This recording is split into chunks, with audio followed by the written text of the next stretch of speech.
Hola, clase. Okay, so today I want to talk a little bit about the verb ser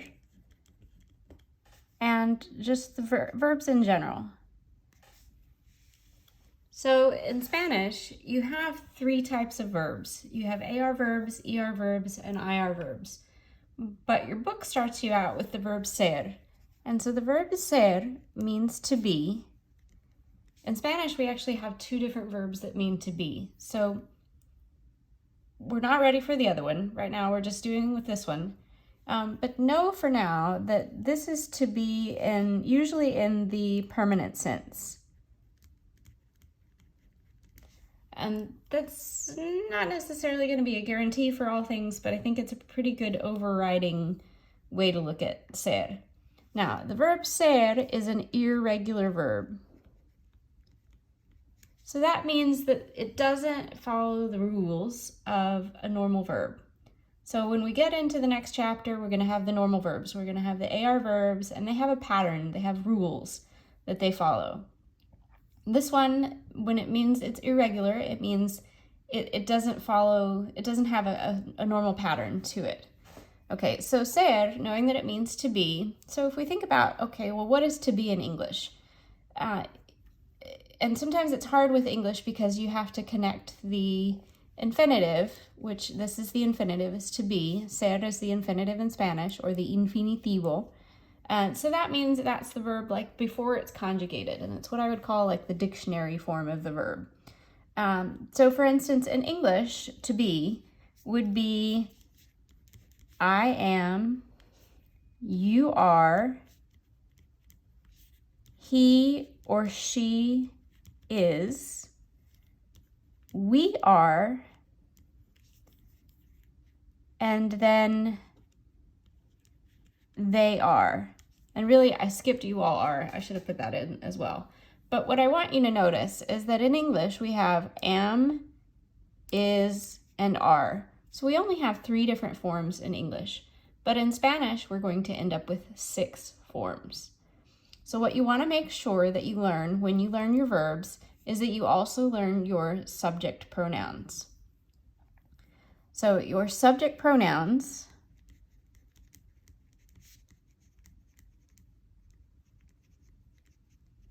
are, so yo is I, tú is you. Now this is the informal or familiar one. So that's the one that you're going to use with friends, anybody that you're on the first name basis with.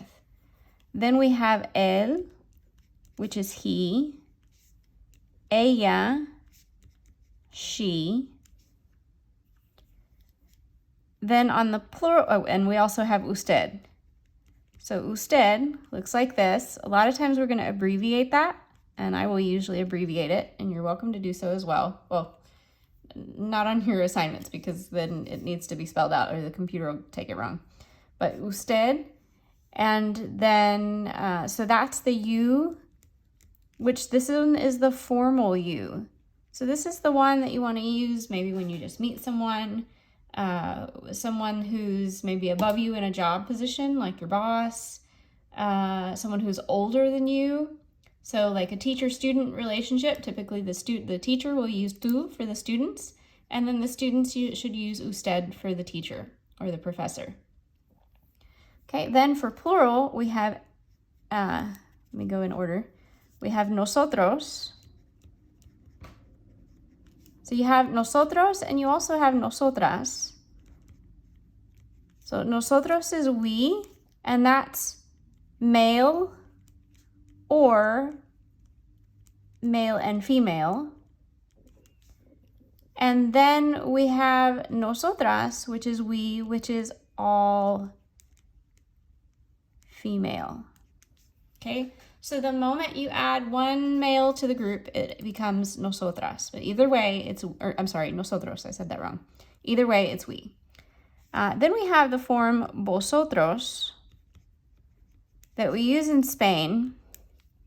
And so it's really what it is. It's the you plural, and it's the informal.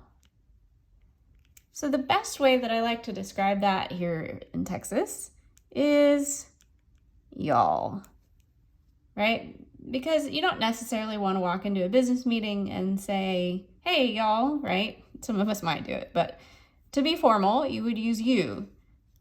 So that's coming, the plural you, formal. But this one is the informal. So, but typically they only use vosotros, and of course we have a feminine form.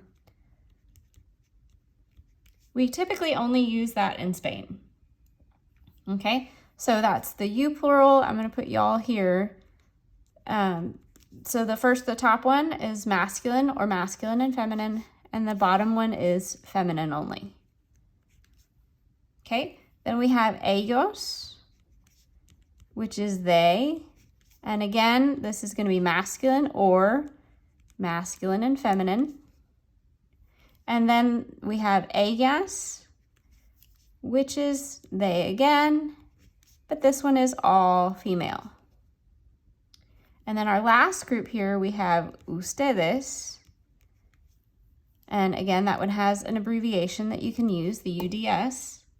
And so ustedes is the you, all, and this is the plural, and this is formal, and this is everywhere else. So vosotros is in Spain, right? They distinguish between an informal group and a formal group, but ustedes is the you all or the all for all of the rest of us. So Latin America, Mexico, everybody uses ustedes. Instead of distinguishing between the two, they default only to ustedes. So whether it's formal or informal is what we use. Okay, so when you group these, right, you have, notice it went from the singular to the plural. And so it's important to kind of hold on to an order for these. So the way that I like, and you're going to get used to charts in your book. So typically, this is the order of the charts. We have yo, tú, and then when we do verbs, we're going to group él, ella, and usted together. Okay, and then I'm going to end up not always doing all of the forms for nosotros and nosotras, because you'll get the idea that it's both. And then we have vosotros, us, or vosotras. And then again, we've got a group of three here, ellos, ellas, and ustedes. Okay, so when you study, use this order. It's super important to help your memory line things up and to put them in this order, right? Because every time your book presents them, they're going to present them in this order. Okay, and then what I also want you to notice is that you can group them, right? So over here on the left side, we have the singular, yo, tú, él, ella, usted. Over here on the right, we have the plural, right? So singular, plural. And then also, you can notice if you think about your English lessons, right? You got first person, second person, third person. Now, I know we're breaking third person with usted and ustedes, but just kind of think about that as the main idea, right? Because typically we're talking about the he or the she or the they, but we all are also throwing that you formal in with that third person. So if you're talking about yourself, just yourself with someone included, talking directly to someone, to a group of people, but you're talking directly to them, right? And then you're talking about. So that's the key for this bottom form, about someone, about a him or a her or they, right? Or that formal if you're talking directly to somebody, but it's the usted. Okay, so now if we go back to our verb ser. Okay, so ser is an ER verb, but again, we talked about it being irregular, so it's just not quite going to follow all the rules. So the forms are irregular. So the yo form of ser is soy. So that means I am. Yo soy.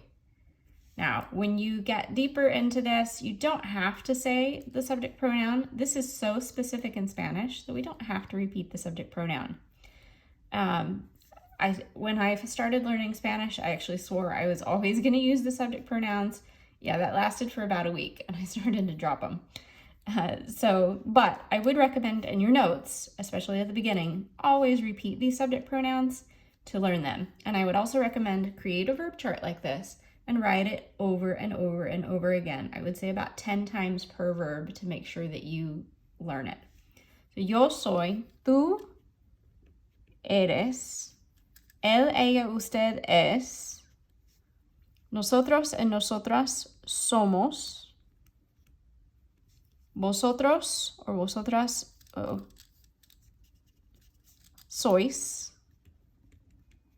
and ellos y ellas and ustedes son. Okay, so I am, you are, he, she, or usted is, we are, y'all are, they are, or you all are. Okay, so again, this is in the permanent sense. We're going to use these things for like personality. We'll use it for telling time.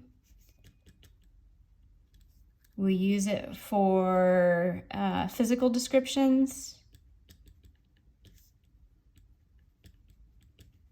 Okay, and another chapter you're going to get a longer length or list of when you would use ser. But that's good enough to kind of get you started. Okay, so that's your first verb. Again, it's irregular. A good marker of knowing if Spanish is invading your lifestyle is when you look at this and you stop seeing soy sauce and you see soy, you see I am. So when you've made it there, you know you're in good shape. Okay, I hope this helps get you started on verbs. Adios.